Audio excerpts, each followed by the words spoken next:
signé dans les derniers jours du marché des transferts. Lamine Camara li ma wax si moom bërki démb bëri na, c'est un joueur qui a du potentiel. Là je reçois une autre information bi nga xamante ne day concerner Nicolas Jackson attendu à Aston Villa pour passer sa visite médicale. C'est désormais officiel. L'ancien joueur du Casa Sport passé par Mirandés, Villarreal, Chelsea, le Bayern Munich va s'engager avec Aston Villa. Donc Nicolas va retrouver son mentor ki nga xamante ne nag moom mooy Unai Emery. Je vais vous donner les détails, mais laata ñu ñëw ci yooyu les ponk dama bëgg rek rapidement ñu ñëw sur la situation de Ismaïla Sarr. Alors il y a une autre information buy concerner Pape Matar Sarr. Nottingham Forest ak Everton jot nañu positionné wu sur le milieu de terrain de l'équipe nationale du Sénégal. Il y a un autre joueur bi nga xamante ne bu ñu ko fàtte muy Krépin Diatta, il n'a pas encore de club. Donc Krépin dañ koy souhaiter tamit mu signer rapidement ci club pour retrouver li nga xamante ne moom mooy la compétition. C'est parti pour les commentaires concernant Iso, l'attaquant de Crystal Palace. Dossier bi fan la toll gars yi, parce que ñun ñëpp xam nañ ne que jamono ji Liverpool ñi ngi courtiser Ismaïla Sarr. Les dirigeants de Crystal Palace nag restent catégoriques concernant leur attaquant. Le dossier Ismaïla Sarr nekk na dossier boo xamante ne pour mu décanter wu ça va pas être facile. Il faut qu'il y ait des coups d'étincelle. Déjà Ismaïla mi ngi dans le viseur de Manchester United, Iso est dans le viseur de Galatasaray ou encore Al Hilal. Donc démb nag gis nañu ne que Liverpool dañu ñëw dugg dans la course pour le signer cet été. Les Reds qui veulent absolument se renforcer sur leurs ailes jot nañu proposer lu toll ci 58 millions d'euros à Crystal Palace pour l'attaquant sénégalais, comme ni ko révélé ki nga xamante ne moom mooy Fabrizio Romano. Cependant nag les Eagles su ma ko waxee noonu la ñuy woowee Crystal Palace, maanaam surnom Crystal Palace Eagles la. Donc la direction reste ferme dans leur position et selon les informations yi nga xamante ne jëlee nañ ko ci journal bi muy The Athletic, les Eagles dañu repousser l'offensive de Liverpool qui pourrait ne pas revenir à la charge. À moins d'une offre astronomique, Crystal Palace ne veut pas se séparer de son meilleur joueur la saison dernière dans les derniers jours du mercato. Ismaïla Sarr, 28 ans. En revanche moom dafa bëgg quitter les pensionnaires du Selhurst Park cet été. Donc wax naa leen que Liverpool dugg nañu ci course bi, waaye Al Hilal, Manchester United ak Galatasaray ñoom it ñi ngi ci li nga xamante ne moom mooy dossier bi. Loolu moo tax nag suba Ismaïla Sarr bokkul ci groupe bi nga xamante ne ñoom ñoo war a jouer ak équipe bi di Manchester City. Donc demain vendredi inch'Allah Crystal Palace dina daje ak Manchester City. Ce sera à partir de 19h mu nekk l'ouverture de la deuxième journée de Premier League. Attaquant sénégalais bi nga xamante ne dafa absenté woon lors de la défaite contre Everton 2-0 la journée d'ouverture du bokk tamit ci rendez-vous bi face aux Citizens. Mu nekk une information confirmée par son entraîneur Pierre Sage qui insiste toujours sur des raisons physiques. Li mu wax nag mooy il n'y a aucune chance que Ismaïla Sarr joue vendredi. Il est blessé, a confirmé l'entraîneur de Crystal Palace. Li mu wax mooy Iso dafay ressentir une douleur à l'aine. C'est pourquoi vous ne l'avez pas vu s'entraîner avec nous aujourd'hui, mais nous allons le préparer. Il a besoin de temps. Je pensais que ce serait plus rapide, mais je ne fais pas partie du staff médical. C'est pour cela que je patiente et que nous allons le préparer pour son retour parmi nous.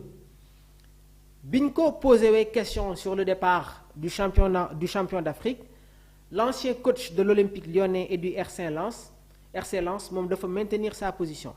Li mu wax mooy pour le moment Ismaïla Sarr va rester. Il lui reste 3 ans de contrat et ce n'est pas facile de partir alors, insiste Pierre Sage. Gannaaw ba mu defee une saison 2025-2026, l'attaquant de 28 ans souhaite passer un nouveau cap et se retrouve dans le viseur de Galatasaray, mais également Liverpool. Liverpool jot nañu soumettre à Crystal Palace une offre d'environ 60 millions d'euros. Donc gis ngeen valeur marchande bu Ismaïla Sarr nu mu explosé. Ismaïla nag dese na ko 3 ans de contrat ci équipe bi nga xamante ne moom mooy Crystal Palace. Donc pour mu jugee ci boobu la équipe dem ci beneen club il faudra sortir le paquet parce que Crystal Palace duñ ko bàyyiwee mu dem noonu. On se rappelle du transfert de Michael Olise, on se rappelle aussi du transfert de Eberechi Eze bi muy dem fële nga xamante ne moom mooy Arsenal. Donc Ismaïla se retrouve dans cette même situation là club bu ko bëgg a jëli il faut que nga génne li nga xamante ne moom mooy chégué bi.